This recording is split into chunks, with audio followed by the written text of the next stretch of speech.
Assalamualaikum warahmatullahi wabarakatuh. Saya Hindun. Hari ini saya akan menjelaskan tentang tips belajar efektif ketika daring.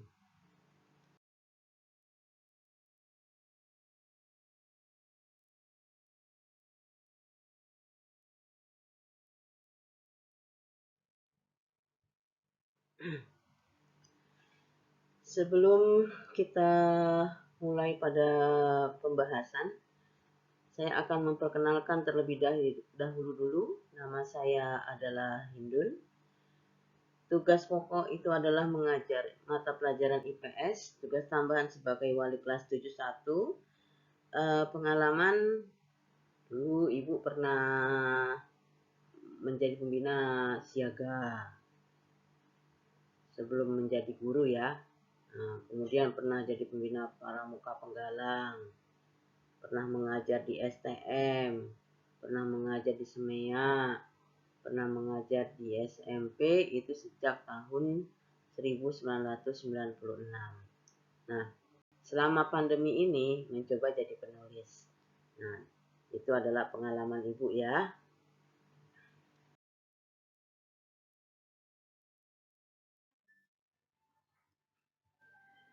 Jadi, dampak penyebaran pandemi COVID-19 di Indonesia itu memang sudah membuat banyak sekolah maupun perguruan tinggi memutuskan untuk meniadakan kegiatan belajar mengajar secara tatap muka dan menggantinya dengan metode belajar jarak jauh di rumah secara daring.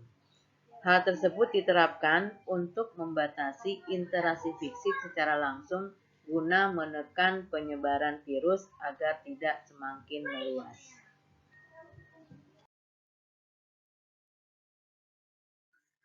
Jadi, dampak penyebaran pandemi COVID-19 di Indonesia itu memang sudah banyak membuat sekolah maupun perguruan tinggi memutuskan untuk meniadakan kegiatan belajar mengajar secara tatap muka dan menggantinya dengan metode belajar jarak jauh di rumah secara daring. Hal ini diterapkan untuk membatasi interaksi fisik secara langsung guna menekankan penyebaran virus agar tidak semakin meluas. Nah, kalau saat ini dinamakan dengan sebutan PPKM. Ya. Jadi itu merupakan dampak dari pengaruh COVID-19.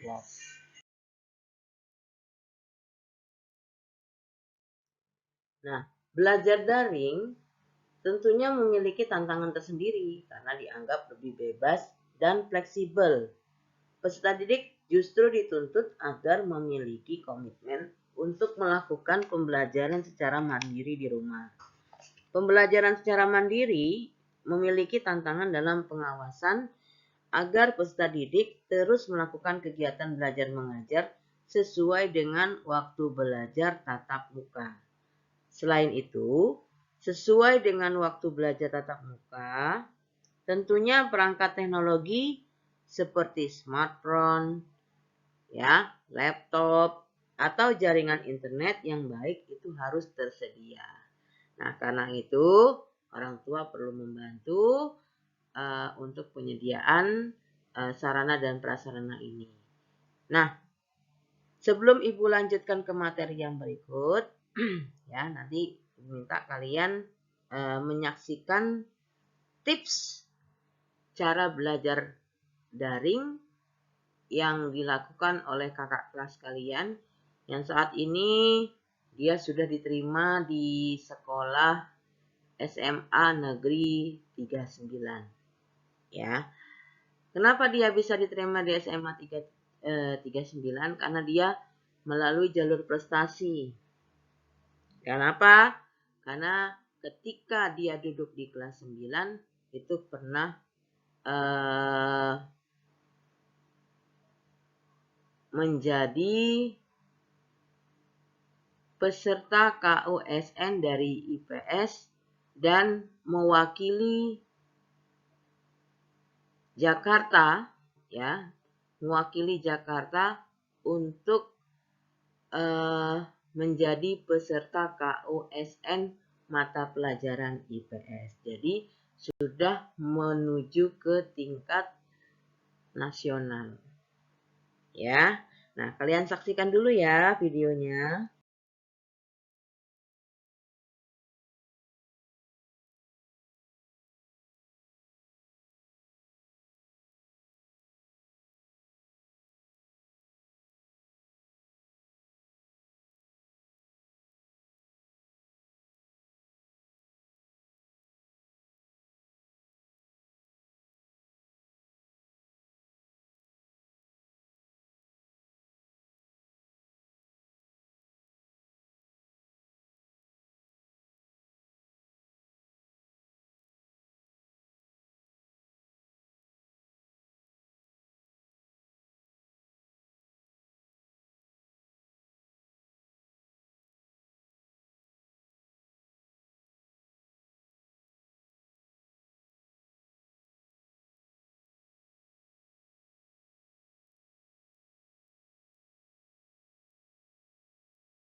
Nah, bagaimana pendapat kalian tadi setelah menyaksikan penampilan Kak Alisa Dian Magfiroh ya? Nah, dia itu merupakan salah satu peserta didik yang berprestasi yang belajar di SMP Negeri 179. Kalian ingin seperti itu? Nah, kalau kalian ingin seperti itu, kalian bisa mengikuti tips-tips yang dilakukan oleh kakak Alisa Dian Magfiroh. Lalu bagaimana untuk yang singkatnya? Nah, sekarang Ibu akan menjelaskan tentang bagaimana caranya agar belajar secara daring dapat dilakukan secara efektif. Yuk, ikuti langkah-langkah beberapa tips berikut ini. Yang pertama, kelola waktu dengan baik. Atur waktu belajar Anda agar tidak mengulur-ngulur waktu dalam mengerjakan tugas. Nah, biasakan fokus dan mengerjakan tugas di awal waktu. Komitmen pengerjaan tugas tentunya akan lebih mudah dilakukan jika pihak sekolah atau perguruan tinggi menetapkan batas waktu pengerjaan tugas kepada peserta didik. Nah, ini jangan kalian ini ya, ketika nanti kalian sudah mulai belajar, jangan mengulur waktu. Misalnya kalau guru memberikan tugas, langsung dikerjakan tugasnya. Hari itu juga. Karena kalau seandainya ditunda-tunda, maka pelajaran nanti itu akan numpuk terus-menerus. Ya, sehingga nanti menimbulkan rasa malas. Kenapa? Sudah kebanyakan. Ya, karena itu jangan lupa kelola waktu dengan baik. Ya, kelola waktu dengan baik. Ini yang langkah pertama.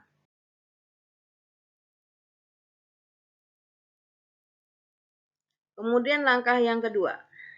Nah, langkah yang kedua, carilah tempat yang nyaman. Nah, tempat yang nyaman itu merupakan salah satu kunci agar belajar tetap fokus loh. Ya. Nah, Anda bisa mencari tempat seperti ya. Siapa yang suka belajar di sudut rumah yang nyaman untuk belajar?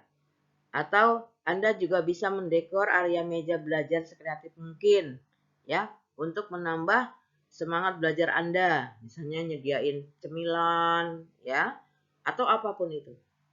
Atau misalnya ada yang senangnya belajar di teras. Oh, silakan.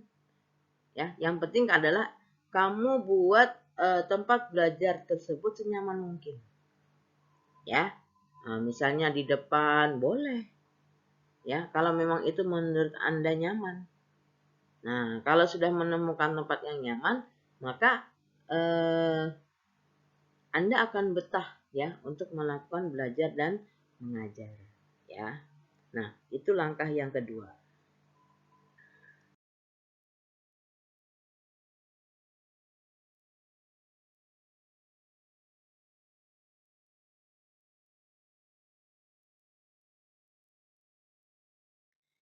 Nah, langkah yang selanjutnya itu adalah siapkan perangkat yang dibutuhkan. Nah, sebelum pembelajaran dimulai, siapkan dulu perangkat yang Anda butuhkan, baik itu laptop, smartphone, ya atau HP, ya, atau komputer maupun saklar listrik untuk mengisi daya perangkat Anda agar tidak kehabisan daya di tengah-tengah fokus belajar. Pastikan juga perangkat Anda terhubung dengan jaringan internet yang baik agar Anda dapat mengakses platform pembelajaran daring yang Anda butuhkan tanpa kendala. Ini juga penting, ya. Jadi, sebelum belajar mengajar, siapkan dulu perangkat yang dibutuhkan, ya. Dan jangan lupa, ya, siapkan alat tulis. Alat tulis yang harus kalian siapkan selama pembelajaran jarak jauh itu berlangsung ya. Oke?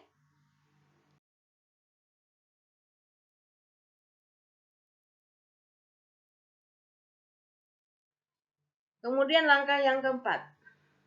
Ya. Komunikasi dengan pengajar dan teman belajar ya. Jadi walaupun kalian dalam suasana PJJ, pembelajaran jarak jauh ya. Nah, ini tetap kamu harus bisa berkomunikasi dengan pengajar dan teman belajar. Ya. Bu, saya nggak kenal. Oh, makanya nanti di dalam proses belajar mengajar, ya, itu kalau kalian harus bisa berkomunikasi dengan baik antara pengajar dengan teman belajar. Mungkin ada guru nanti yang memberikan pembelajaran dengan cara jarak jauh, dengan cara berbagi kelompok misalnya. Nah, di dalam kelompok ini kalian harus bisa berkomunikasi dengan teman-teman yang lainnya, ya. Nah, jadi walaupun dengan jarak jauh, ya, komunikasi dengan pengajar, ya. Nah, itu bukan berarti Anda bebas bersantai dan menunda tugas yang diberikan, ya, bukan. Tapi tetap jaga komunikasi dengan baik antara pengajar dengan teman belajar. Jika dibutuhkan, Anda juga bisa mengadakan grup chat khusus ya untuk membahas tugas yang diberikan. Nah, selain itu, Anda juga bisa melaporkan tugas setiap harinya kepada pengajar. Jadi siapa nih teman kalian yang mungkin kalian bisa ajak komunikasi? Nah, ajak mereka gabung dalam chat group. Supaya apa? Supaya kalian bisa berkomunikasi dengan baik. Ya, jangan sampai di dalam chat grup tersebut itu terjadi perselisihan. Jangan sampai itu terjadi. Gunakan ini komunikasi dengan pengajar dan teman belajar yang baik, ya. Nah, itu tips yang berikutnya.